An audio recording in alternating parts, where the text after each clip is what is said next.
Let the words of my mouth and the meditations of our hearts be acceptable to you, O Lord, our rock and our Redeemer. Amen. This is Lent. Not Lent like you borrowed something from somebody else, like you lent a book, the library lends you a book or anything like. This is Lent, the season of preparation for Easter. And during this time of year, especially in this congregation, we've been focusing on stewardship, on our responsibility to care for the gifts that have been entrusted to us. They're not our gifts, really. They're God's gifts that have been entrusted to us. And through this season, we've talked about God being a God of abundance. We've talked about the sacrifices that we make in response to God's love for us.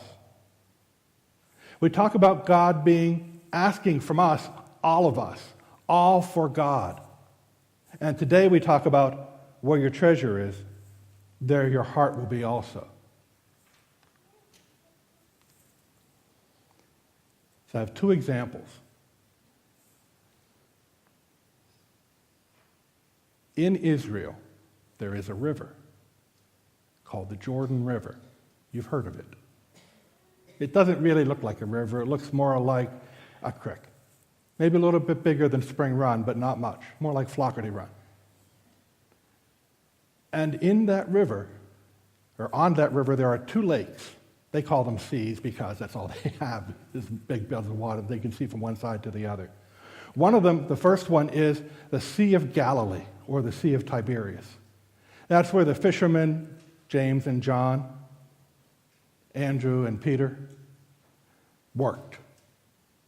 The river flowed from the mountains in the north into the Sea of Galilee. And it was teeming with fish and life and abundance. And the river flowed out of there, down, watering the center of Israel. And it flows into another lake, another sea. This one is called the Dead Sea, because it is. There is no life in it at all, not even microbial life. Because as the water of the Jordan flows into the Dead Sea, it stops.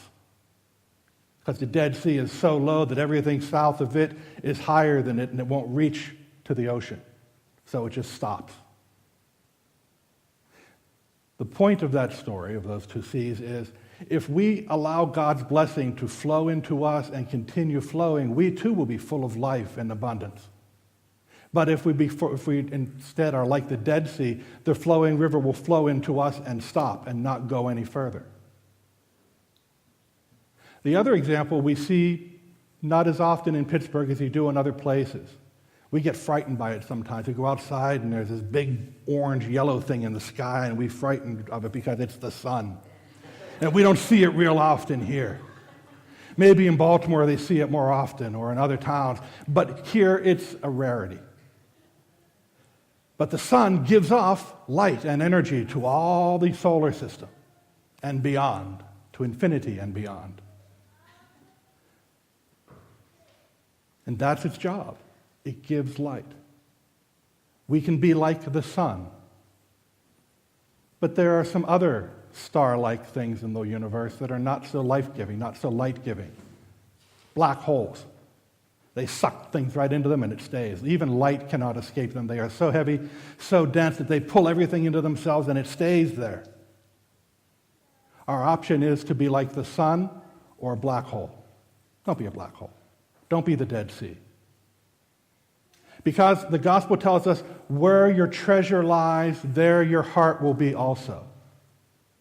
If our treasure, like the man in the parable with the abundant harvest, if our treasure is, it's mine, whether it's our talent or our treasure or our time, whatever it is, if we look at it all as mine and we try to hoard it and be greedy with it, we are being the Dead Sea. We are being the black hole. But if instead we see God's abundance to us as an opportunity for us to be abundant with others, then we are being the sun in the Sea of Galilee.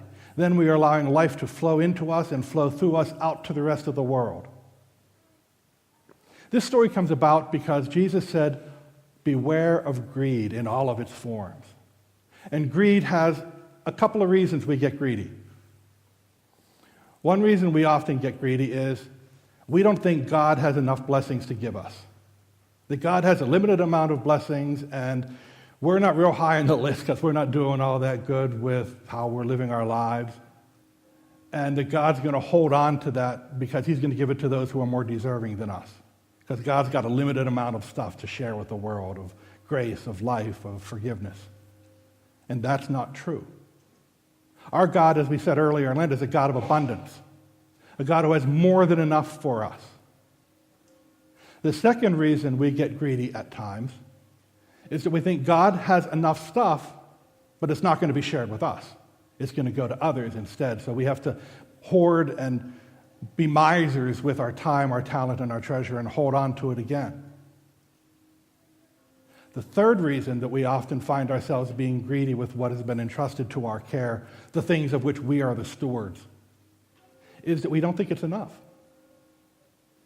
We don't think that God has given us enough in our lives to make changes in the world. We see ourselves often as piddly little side-of-the-road things that have no impact on the world around us. And that also is not true. Just as the water flows through the Sea of Galilee and down the Jordan River, the power of God's love flows into each one of us, giving us life and giving us enough that we can share ourselves, time, talent, treasure, whatever, with those around us. We can each give life to other people by how we act, by how we talk about them, or how we don't talk about them when everyone else is. Those options are ours. As I was doing research for this sermon, I found that this line of the gospel, where your treasure is, there also your heart shall be, is the most misquoted line in the Gospels.